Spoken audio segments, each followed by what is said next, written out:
Today, we're diving into a really wild scenario.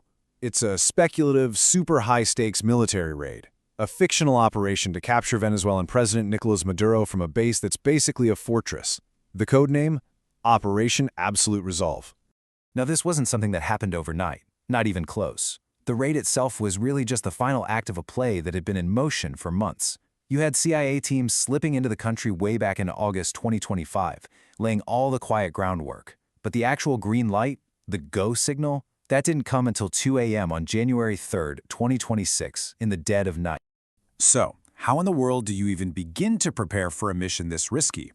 Well, this first phase, it wasn't just about troops and helicopters, it was a meticulous 4-month operation focused on intelligence and cyber warfare. The whole idea was to basically dismantle the fortress from the inside out before a single soldier even got close. After months of surveillance, intelligence agencies zeroed in on Maduro's location, Fort Tiuna. This place is a massive military base just south of Caracas. You can think of it as Venezuela's version of the Pentagon, and it was about to become the most important spot on the planet for this operation. Okay, so trying to raid this place was, to put it lightly, a huge risk. We're talking hardened concrete gates, pillboxes literally carved into the mountainside to give them the high ground, not to mention armed guard towers and non-stop patrols around a massive perimeter. It was a true modern-day fortress. And who is guarding this fortress? Well, intelligence estimated a force of 5,000 soldiers. And listen, these weren't just any troops. These were Maduro's most loyal, most elite forces, and they had one job and one job only: protect the president at all costs. So how are they planning to get past all that? It all started with a three-pronged covert attack. First, you had CIA officers on the ground tracking Maduro's every move, what they call his pattern of life. At the same time, stealth drones were overhead giving a constant live feed.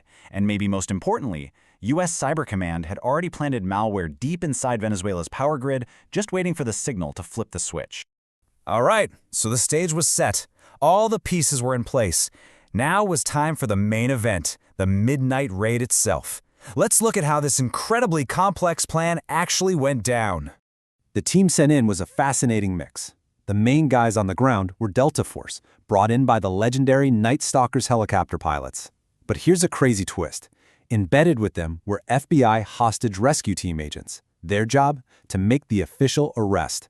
And all of this was happening under a huge aerial umbrella of 150 U.S. aircraft. The assault itself happened with unbelievable speed. First, the cyber attack goes live, plunging the base and a huge chunk of the capital into total darkness and silence. No power, no comms. Then, the Night Stalkers come screaming in just 100 feet over the Caribbean to stay under the radar. Once they land, commandos use explosives to blow the steel doors off Maduro's safe house. And what do they find? They reportedly found him asleep, dragged him out of bed, and got him secure. Now, while all that chaos was happening on the ground, a massive war was being fought in the skies above. It's a strategy called SEED, which stands for Suppression of Enemy Air Defenses. Basically, stealth fighters and bombers were taking out every radar site, every advanced S-300 missile launcher, and every airbase they could find. The goal was to create a perfectly safe highway in the sky for those helicopters to get in, and more importantly, to get out. But you know, for all the incredible technology and elite soldiers, the real key to this whole thing might have been just one person.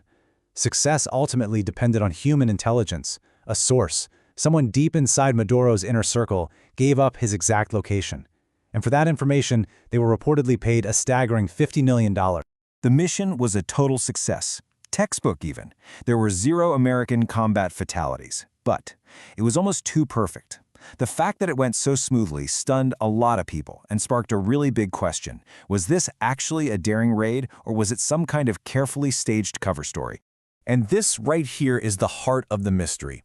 How does a helicopter force fly into one of the most heavily defended places in the entire country, a place with 5,000 elite guards and potentially thousands of anti-air missiles, and meet almost no resistance? It just seemed way too good to be true. So 2 very different stories started to emerge. On one side, you have the official story. This was a masterclass in American firepower and planning that just completely overwhelmed a weak, demoralized enemy. But then there's this other theory, that this was all a negotiated exit, a staged capture that let Maduro save face rather than look like he cut a deal. And the people who believe this theory, they often point to one very weird detail. They also captured his wife, who hadn't even been charged with a crime. I mean, this quote from President Trump says it all. It shows you just how surprising the outcome was, even to the people who planned the mission. They were geared up for a much, much tougher fight. They actually thought they'd need to send in a second wave of troops, but it just wasn't necessary. So Maduro is gone. Mission accomplished, right? Well, not exactly. The success of the raid created a brand new and, frankly, massive problem, a power vacuum. See, capturing one leader is one thing. Figuring out who's going to run an entire country, that's a whole different ballgame. The whole situation with leadership just instantly devolved into chaos. You had the U.S. president saying America would run things for now. Meanwhile, Maduro's loyalists, like Minister Cabello, were calling on people to rise up and resist. And the new acting president? He was putting on a brave face in public, but behind the scenes, he was reportedly cooperating with the U.S. Nobody really knew who was actually in control. And the reaction from the actual Venezuelan people was, as you can imagine, completely divided. About a third were celebrating, hoping this meant a better economy and an end to sanctions.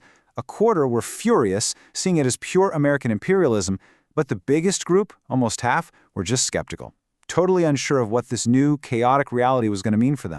The operation also kicked off a legal firestorm back in the United States. Why?